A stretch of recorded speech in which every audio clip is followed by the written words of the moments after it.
There's a huge wow factor when you step into Central Park. Nobody understands how beautiful it is. It looks the way it does and as pristine and beautiful as it is, which amazes people. And I think that's what's so special about the park. The park has had many lives, and now it's at a pinnacle. And that pinnacle, we climbed it, and Doug was leading the expedition as we climbed it.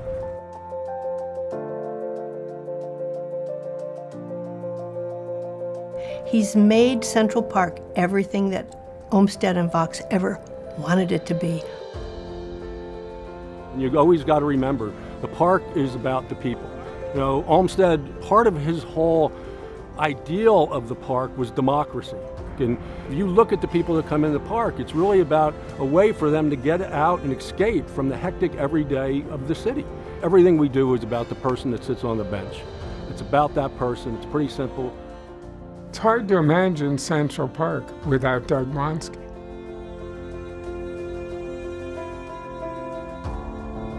I hired Doug.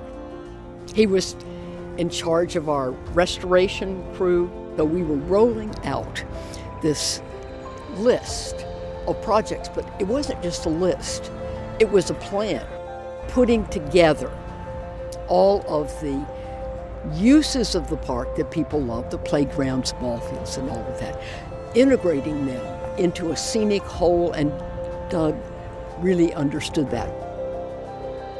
I can tell you it was a disaster in the 70s. It was absolutely appalling. It's night and day from what it was before he arrived and what it is now. I really thought this place is in such bad condition that, you know, maybe the only place it can go is up, and it's Central Park. You know, that only comes around once in a lifetime. Taking this position, I really thought this might be a few-year project, but I realized quickly that working here, I'd have to devote my life to it. And I kind of picked up quickly that you had to have that confidence whenever you went out in the park to let people know that this is going to be a mission, this is going to be something that's going to be difficult. I'm a big believer in you got to try something, and if it fails, learn from it and move forward. To see that transformation kind of said to me that we can do this.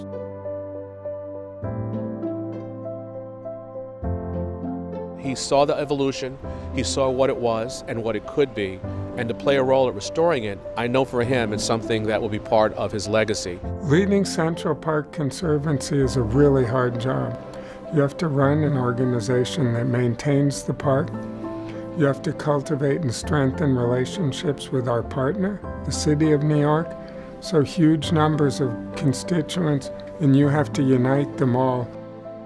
He really transformed the park in a way that operations became one of the most important things.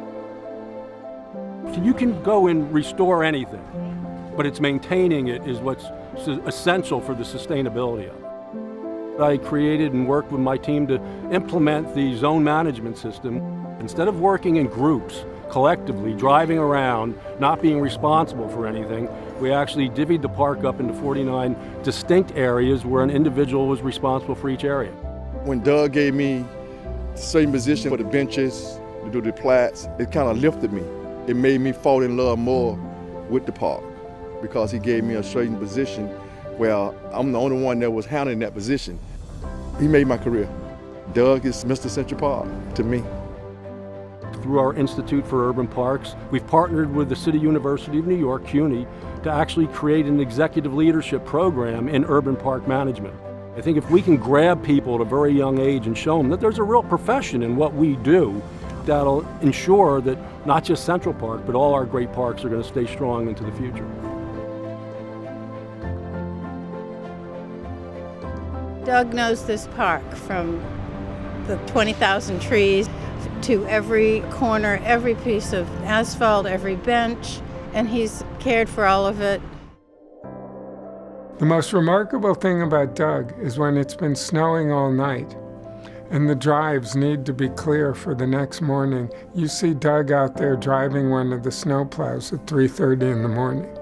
No matter what position or duty a person has here at the Conservancy, she or he knows that Doug genuinely is interested.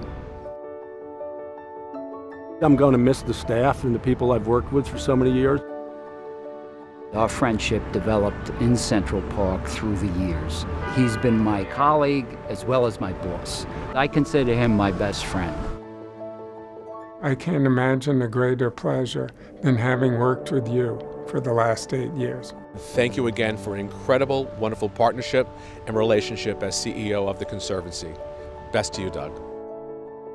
They're amazing people, and they're people that I love to be with, and that's going to be really a big challenge as well, to say goodbye to them.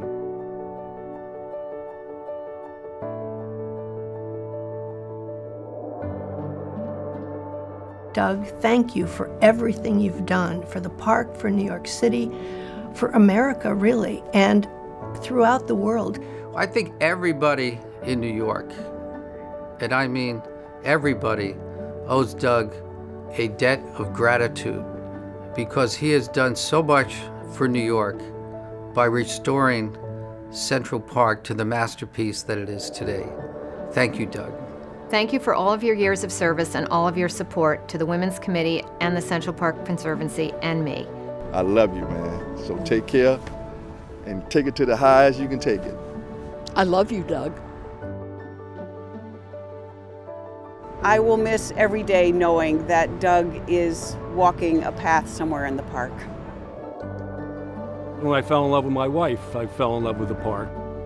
You know, we met in the park in 1985, and I fell in love immediately. It took her a few years, but there was many a year that I just worked 7 days a week, 365 days a year, you know, getting this park going and taking it back. And she was very understanding about that, and you know, I owe her everything because of that.